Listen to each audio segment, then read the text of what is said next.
Hi, hello, welcome back to my channel. If this is your first time here, my name is Quisha. On this channel I like to do makeup and mukbangs, and today it's a mukbang day.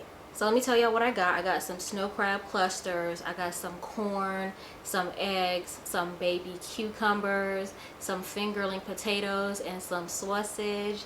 So and I made a delicious butter garlic sauce. So without further ado, let's get into it because yeah, girl is hungry. Okay. Oh, y'all almost knocked the food over. Did y'all see that? Oh my gosh. Oh my gosh. Oh, let me take one that's been dipping in the... Let me take the one that's been dipping in the sauce. Oh, let me see you. Let me see.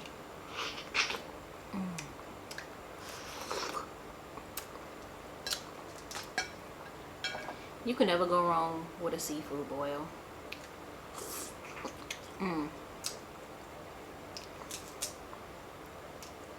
Shout out to Casey Connection daughter Kiana to give me an idea on how to set up this seafood boil. Yeah, my setup's been kind of struggling. Ooh, that seasoning hit my throat. No, I did use a lot of seasonings on this.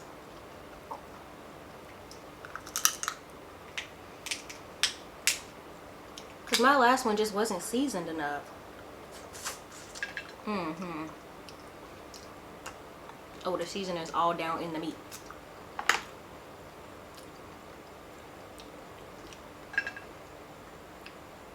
Yeah, so I had to bring some extra flavor to this one.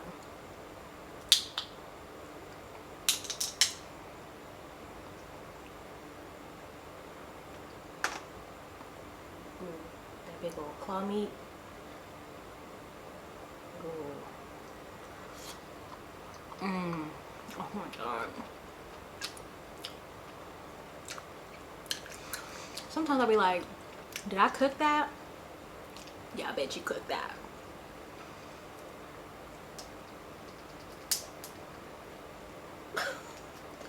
I don't know why I fight with these legs.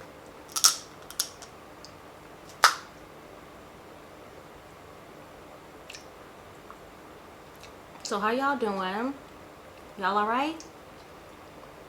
Y'all, let me tell y'all about yesterday.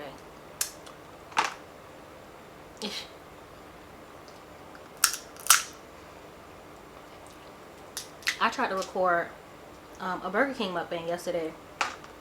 I was gonna do the Impossible Whopper versus the regular Whopper.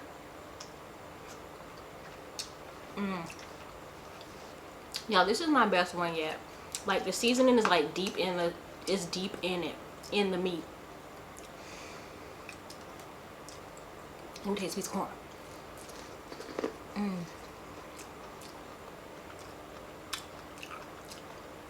I dance when I'm hungry and when I'm excited.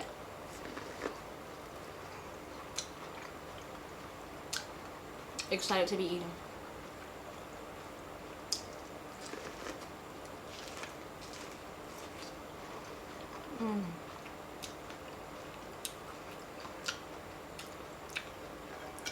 You just be, you know, when you just be so proud of your own cooking.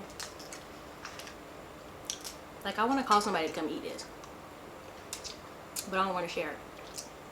You feel me?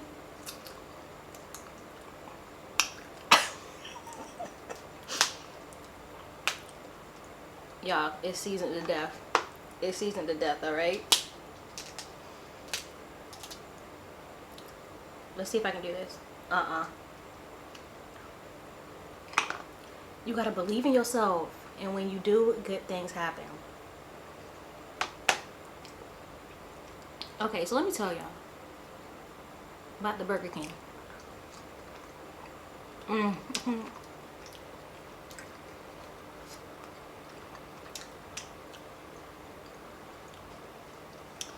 So first of all, you know, I want to do the Whopper.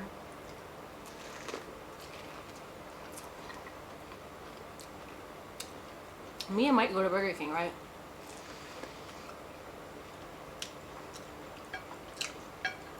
We go to the one that's closest to us. On the way there, I was like, should we go to the other one? He was like, no, let's go to this one because it's closer. I was like, all right, cool. We get there And we like, oh, can we have 2 separate orders? Because I like to buy my mukbang food because it's not cheap. Like, it wasn't a cheap order, so I ain't gonna like make him, you know. Anyway, so I'm like, yeah, can we have 2 separate orders? Y'all, she said this into the microphone, like, you know, this little speaker, which she didn't have to do. She's like, all right. I was like, let's go. I'm not eating here. Let's go to the other one because I don't trust the way she sighed. That was a I'm about to spit in y'all food type of an exhale. I was like, no.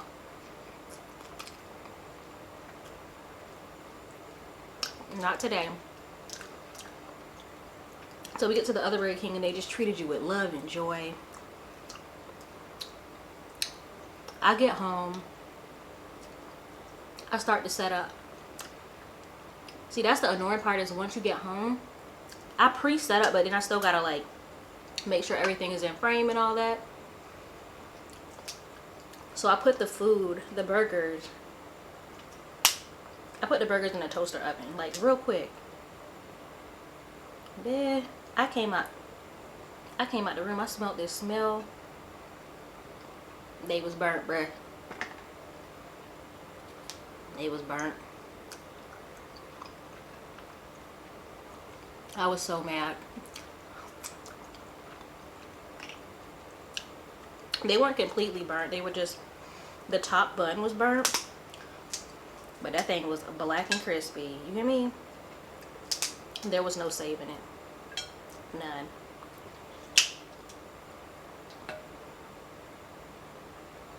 I was in such a bad mood. Like, I couldn't even, like, because I did my makeup.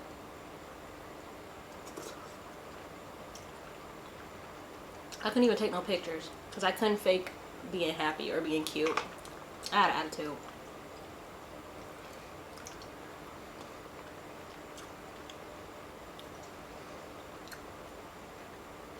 Y'all, this food is so good.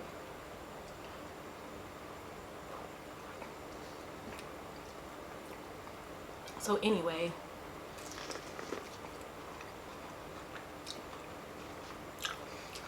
I have some crab legs in the freezer, so I was like, let's just do a seafood boil. I'm always in the mood.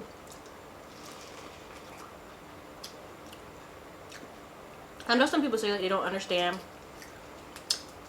how like people like LQLove can eat seafood all the time, but it's like, if you really love it, you really don't get tired of it. I can eat seafood like every day. Like, I love seafood. I love crab legs. I love all the sides. When you love it, you love it.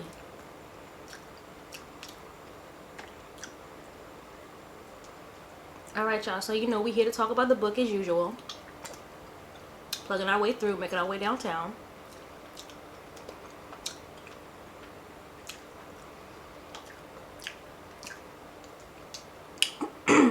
I think I read like 6 chapters. 5 or 6. Maybe 5. Who knows?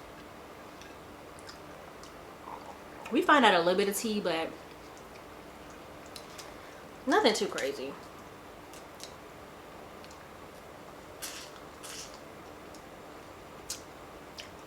Before we get started, let me try a cucumber.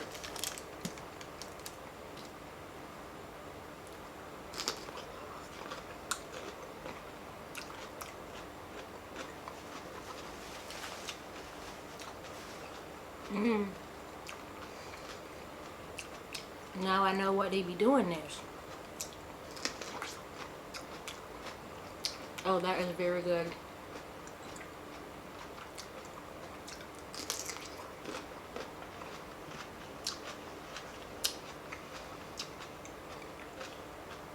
That's definitely gonna come a part of my seafood boil routine. That is good, honey. I'm just so happy to be eating. I only ate once today. Okay, so I started off with chapter 34, or that's where we left off. So we're at chapter 34 now.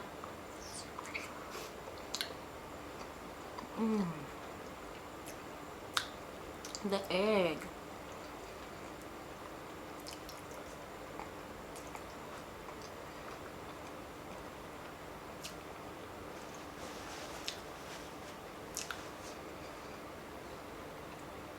So it starts with Clementine. She's a cellist.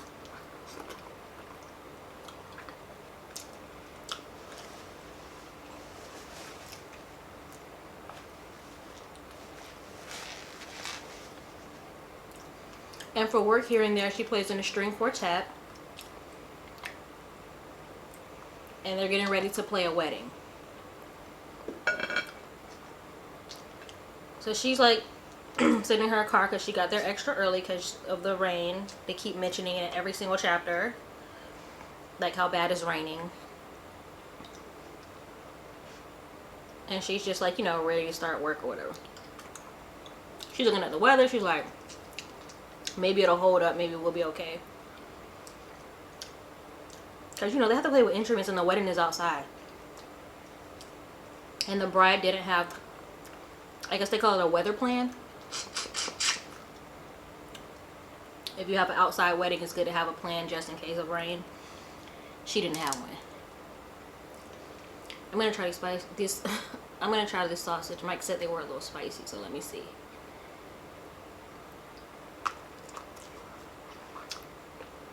Oh,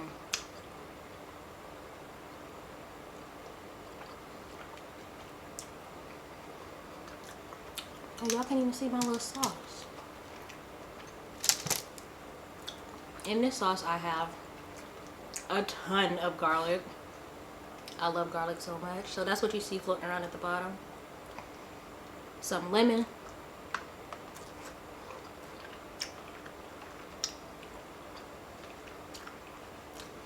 Like a stick and a half of butter. And like 2 little capfuls of white vinegar. And some Old Bay seasoning and some Creole seasoning.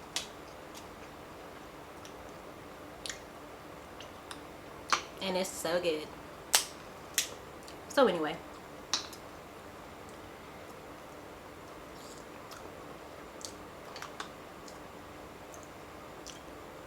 I ate that whole egg. Girl. So her band has like a thing in their contract that says, you know, if they get rained on, they're allowed to leave because, you know, they have expensive instruments. And the bride doesn't have a wet weather plan, a wet plan or whatever you call it.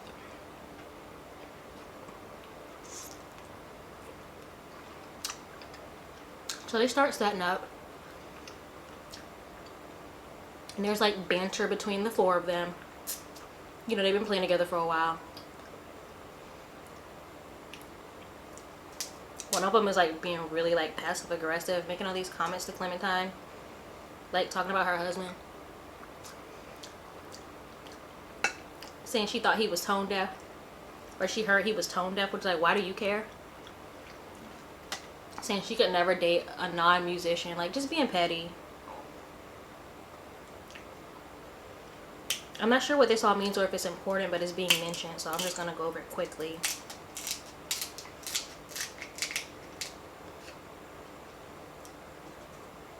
And you have one person in the group that's like super nice, like just trying to get everybody together and all that. So they start to play, and of course they start to get rained on, so they leave. She gets back in her car. So she's sitting in her car, her phone rings. And it's Vid. Vid is a friend. Vid is the neighbor of her best friend, Erica. Best friend, frenemy. Child, y'all know the tea. She was like, why is he calling me? She didn't answer the phone. She said he's not one to leave messages, but he probably is gonna call like right back.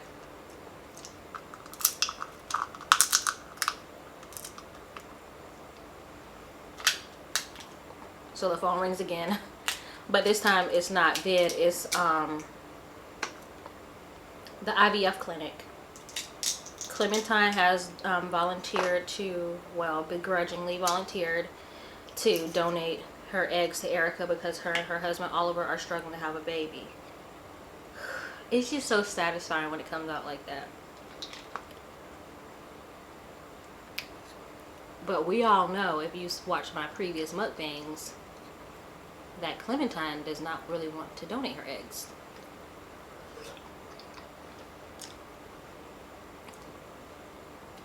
I think she always ends up feeling, I think she always ends up feeling bad for Erica.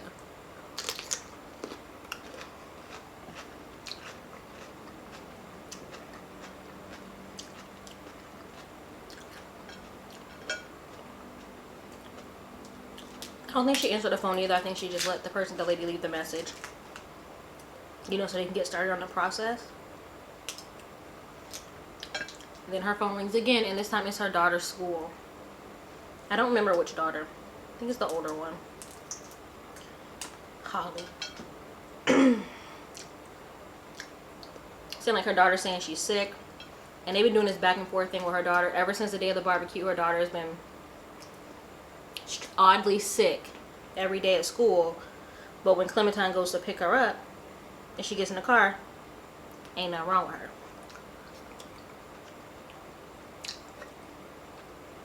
So for some reason, she's not wanting to be at school ever since the day of the barbecue. Now, y'all know some drama happened at the barbecue. Apparently, somebody died. I'm starting to think that nobody died because no new people have been introduced. Y'all, okay, I get to it. So she's like, fine, I'll go get the daughter. So that's the end of that chapter. You know, nothing too much. Oh wait, no, they did. Okay, so they did mention this part. So while she's sitting in her car, you know, before the school called, she was watching the bride and groom. They didn't even care that the band left. They were just so happy and focused on each other. Clementine's like reminiscing, you know, about when she got married to Sam, and she was like, they weren't like that. She was very worried about everything.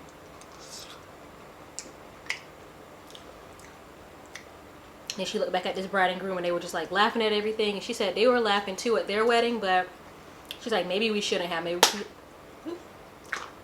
She's like, maybe we shouldn't have. Maybe we should have took our wedding a little bit more seriously, because they're having like marital issues right now. We're not exactly sure why.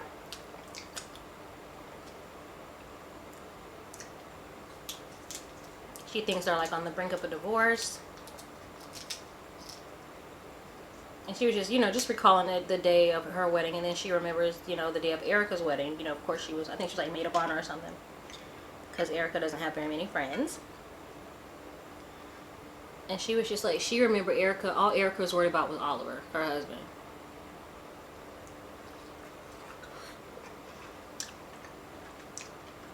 She sounded a bit jealous. Like, you can tell like, they really love each other. Maybe her and Sam might not really love each other.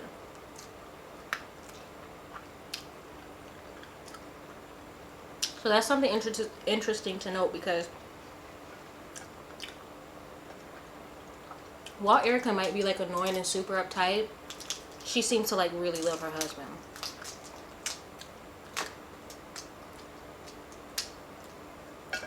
So anyway, so that was that. I thought that was like important to note, because Erica seems to be the one that's constantly jealous of Clementine, like growing up, because her mom was a hoarder and Clementine seemingly had this perfect family. But now that they're adults, it seems like Erica might be the happier one. Which is so funny, because it seems like she's chasing after everything Clementine has. Like, girl, you don't want them problems. You don't want a problem.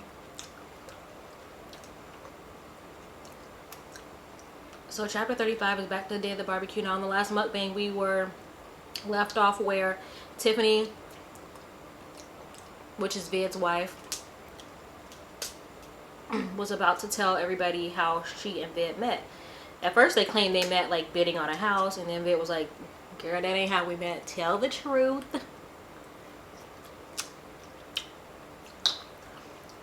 So basically, she was like, we met while I was performing. And he was like, yeah, she's like a performer like you, Clementine. Joking, but Yeah. He's so aggravating.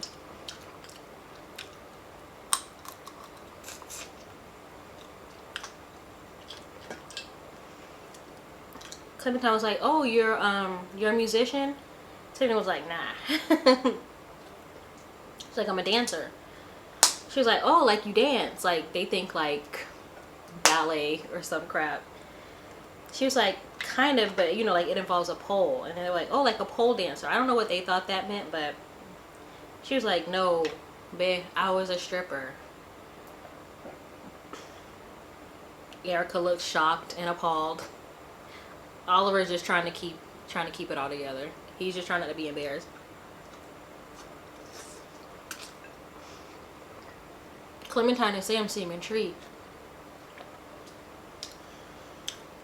Like they're kind of like giggling, being childish. God, this sausage ain't no joke. It is kind of spicy, but it's not too spicy. This food is in the spot. I wonder if I can eat all this. I'll be trying, y'all.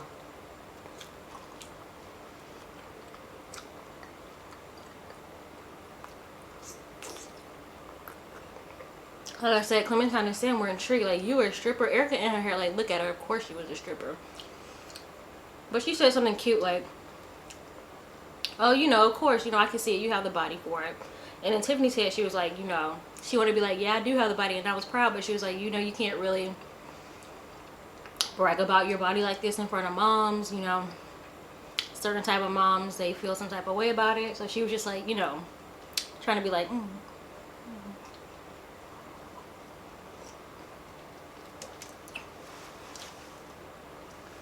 The dudes are definitely into what she's saying, especially Sam.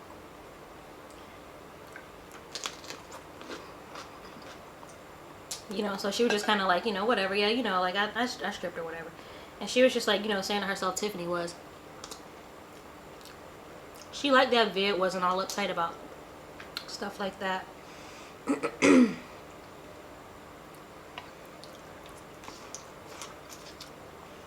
He was like almost proud of it. Of course, it was in the last mukbang. He was like ready to tell it. Like she was like, "Shelby," you know, he didn't judge her, which was cute. I like that. I see nothing wrong with being a stripper. Get your money, girl. So here come Erica, being judgmental as usual, like in a judgy voice. "So does your daughter know?"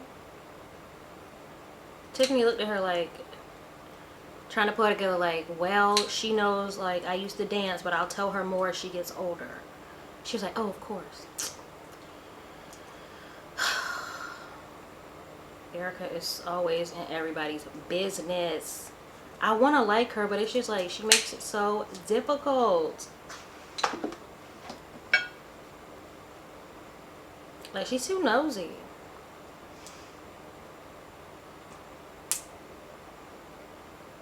So yeah, she was just like, "I'll tell her when she's older. For right now, she just knows that, you know, I used to dance. Like, you know, I was a performer, like a dancer." And she was like,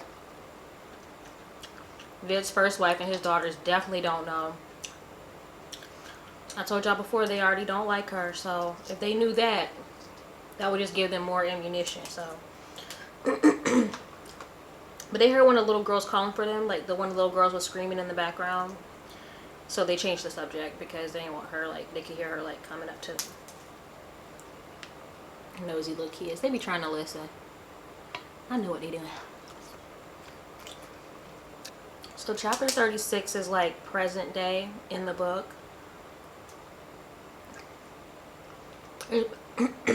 It's back to the same day where in the earlier chapter, Clementine got called to Holly's school. So now she's, like, home with Holly. This is a very tense chapter. She was home with her daughter. She's in her room looking for some t-shirt that would make her daughter feel better.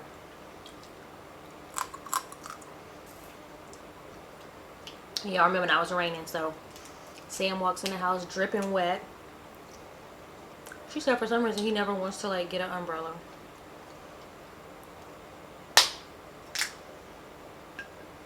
So he like gets off the ferry and like and goes on it like dripping wet. So weird. But anyway, he like startled her because he startled her because she wasn't expecting him to be home. Like, she was like, "What are you doing here?" He was like, "You called and said that Holly was sick." She was like, "I called you and I told you like ain't nothing wrong with her, but I was bringing her home. I told you not to come home." And he was like, "Well, I came home."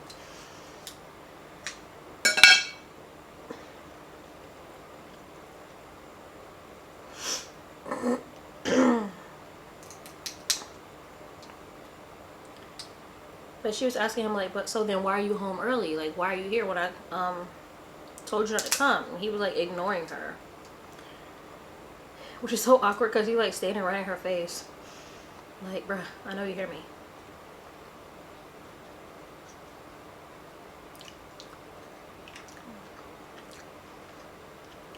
Snow crab meat is so good.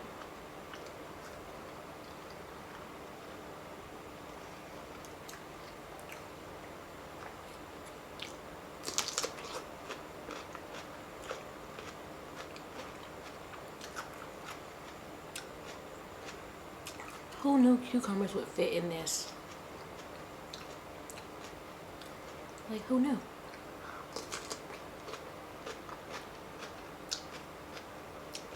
And he was just like, "Why'd you bring her home if nothing was wrong with her?" She was just like, then she ignored him.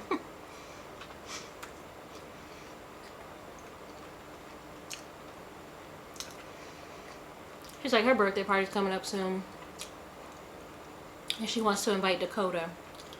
Dakota is Ben and Tiffany's daughter.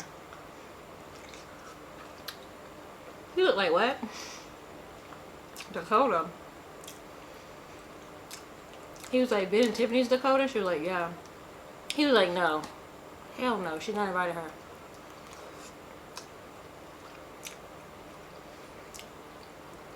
He's like, that's weird. Y'all, whatever happened to the barbecue? She was like, well, I already told her she could come.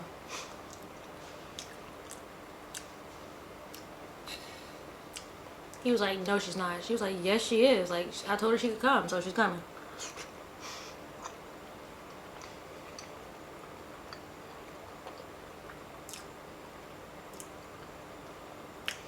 So they're just having this awkward back and forth. And then Clementine's head, which was what would have went through my head, is like, okay, so what do we do now? Like, we're both obviously not about to budge.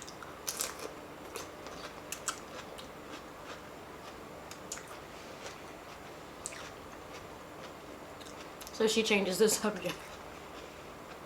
She said something about the eggs, and he was like, something about donating her eggs. And he like walked away. He's like, I gotta change, I'm wet. And she was like, so you just fine with me donating my eggs? And he was like, it's fine, it's your eggs. Y'all seem to have made up your mind with that. Like, that has nothing to do with me. And so she was like, so you definitely don't want another baby? Now, previously, it's been said that Sam definitely wanted another baby, but that was before all this drama went down at the barbecue, and now he ain't really too much feeling it. He was like, she was like, so you definitely don't want another baby? And he turned around and he stopped. He was like, me and you? A baby with you? He was like, us have a baby? He's like, are you serious? And she was like, oh. And then she like turned her head because she was about to start crying.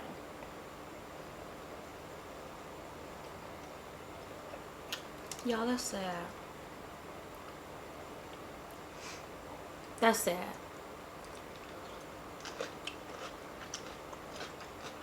She doesn't want kids anyway, but I feel like she doesn't want any more kids. But I feel like she might do it to like try to save her marriage. Which is like, no baby. That is never the answer. That is never the answer. Another baby is never the answer to save a marriage. I mean, I'm not married and I don't have kids, but I'm pretty sure most cases where I've seen and heard of people doing that, it never works.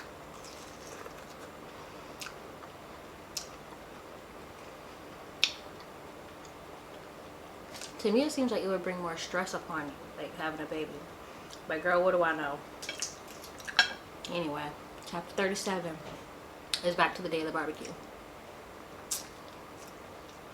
And so that scream that we heard was Holly being dramatic.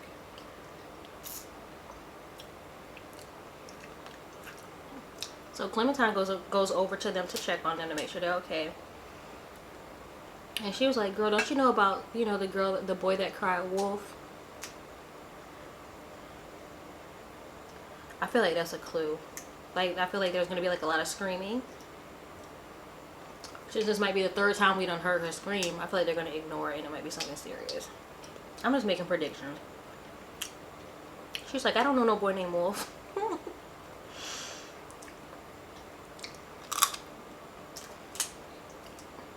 So,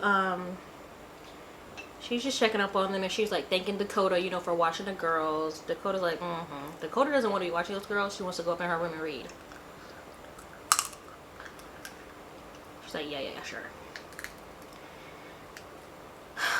So then her daughter's like, Mom, why is your face all red? Now remember, they was just talking about Tiffany being a stripper, so. And they're a little drunk. So then Sam comes over to check on them too. And Clementine looks at him and she notices like a little glimmer in his eye. Like he's looking a little frisky. He's frisky because it's about Tiffany. She's thinking it's because about. She's thinking it has something to do with her. He is into Tiffany. And now if he knew she's a stripper, what?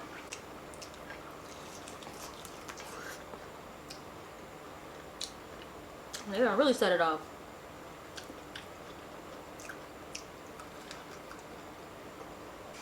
I think out of all the sides, the corn is my favorite.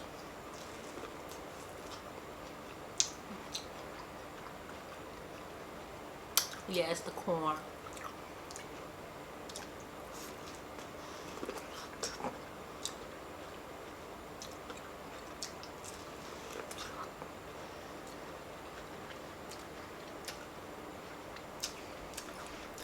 And so, you know, she see him be all excited and she was like, oh, maybe this means we'll get a little freaky tonight. Like, maybe we'll actually have some good sex. And then we come to find out that, you know, they haven't had the best sex life lately, ever since she had Ruby, their youngest daughter. She said it's more of a get it over with kind of situation.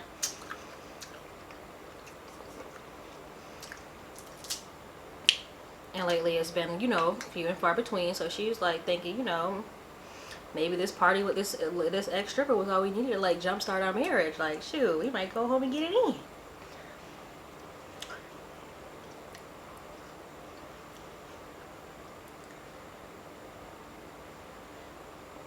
And he's like looking at her, so they are feeling some type of way because he's looking at her, he's like pinching her arm, and her daughter's like, oh, why are y'all both so red? And he's like, you know, nudging her like, ugh.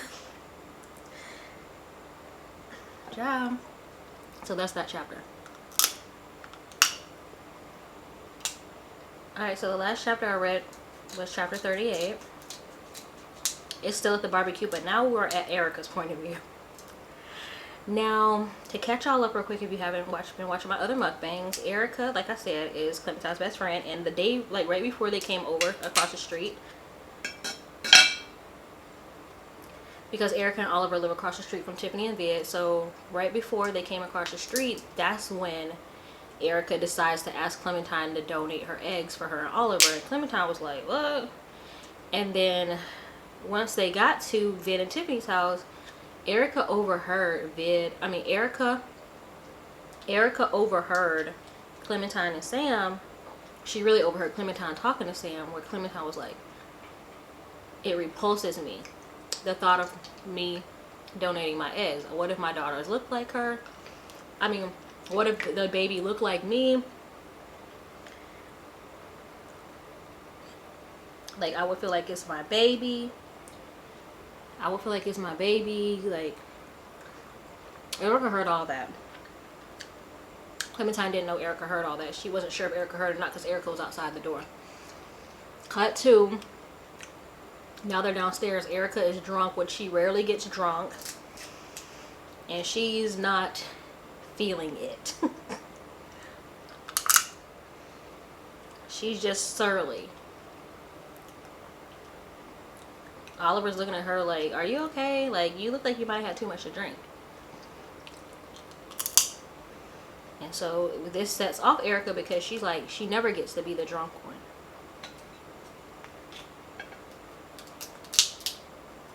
Everybody else is always drunk. She said she rarely even drinks at parties.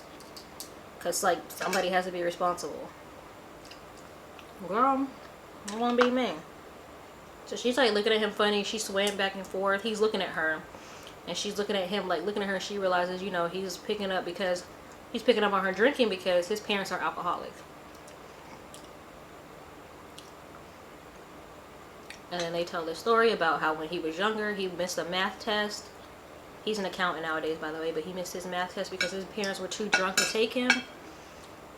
His parents were too drunk to take him, and they wouldn't wake up. He was, like, on the edge of the bed crying. And said now his parents tell that joke as adults, and they, like, laugh at it. Like, they say it like it's a funny story. It's not funny. So, anyway, he's watching her.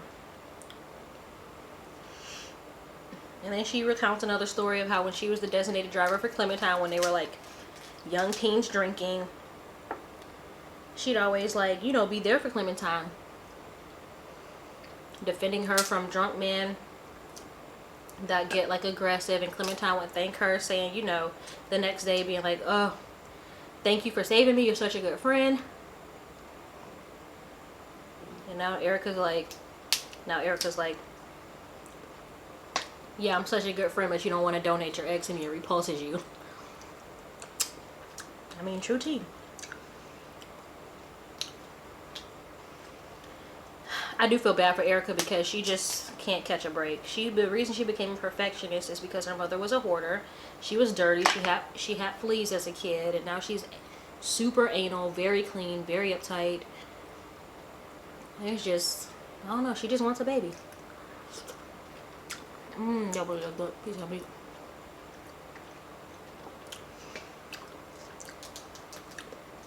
So it's just, you know, she's watching them have a good time and she ain't here for it.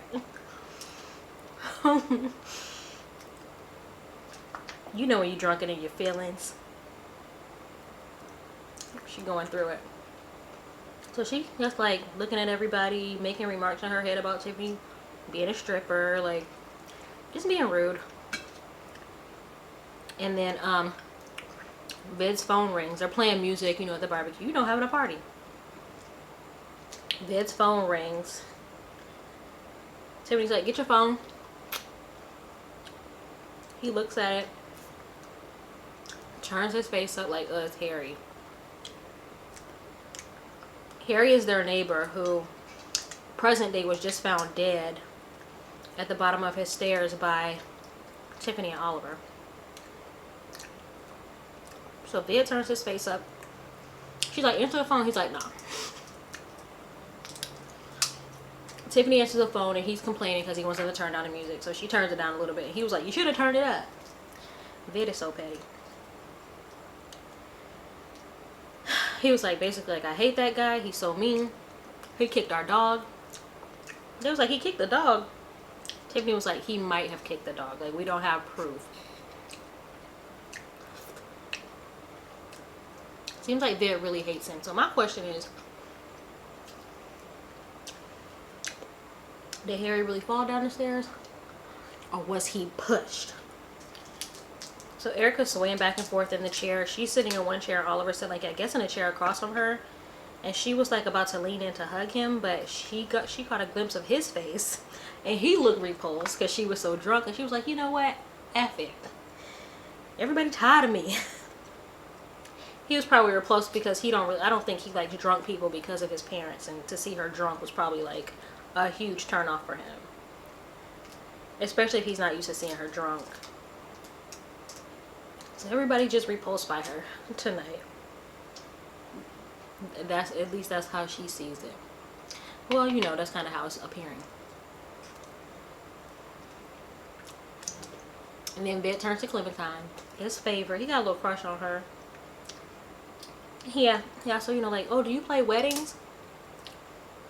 She was like, yeah. And then Sam was like, oh, that's actually how we met. And then they're going back and forth, and Vida's being kind of jealous because they're telling the story. Woody's like, boy, sit down. And then their daughter Ruby comes over. She's cold. So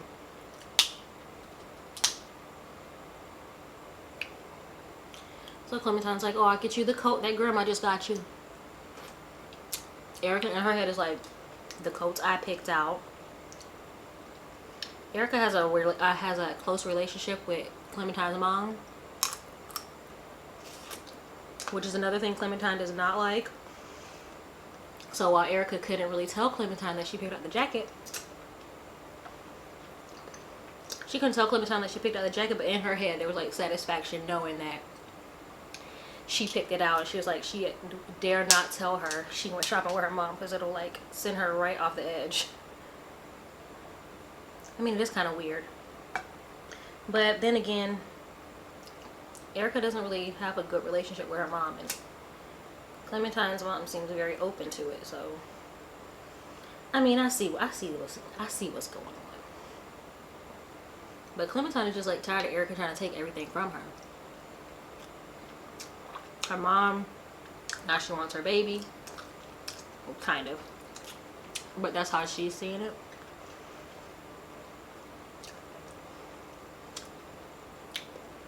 So then, you know, they're getting the daughter all bundled up, and Clementine is like, you know, oh, we should probably leave. Ruby looks tired. And Bed is like, he's like, oh, you can't leave without dessert. He is really not trying to let her leave. I knew they couldn't leave right away because we still haven't gotten to the drama of the barbecue. So, what is it? So she's like, okay, yeah, we can't turn down dessert. She's really into his cooking, so of course they stay. And that's where the chapter ends. So it seems like we are very slowly getting to the drama of the actual dramatic scene of the barbecue. I just like can't imagine what happened. Like, I don't know. What do y'all think? So far the only person dead is Harry, and I'm like, that cannot be the death, like some old man, unless he died under dramatic circumstances. I don't want to hear it.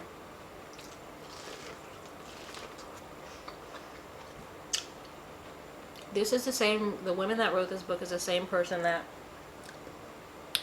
wrote Big Little Lies. If anybody watched Big Little Lies on HBO, the first season is lit. I'm still making my way through the second season. It's not as juicy as the first season. Like, I highly recommend the first season. It's only 7 episodes. You ain't doing nothing. If that woman wrote that, she wrote this, like, there has to be something good coming along. There has to be.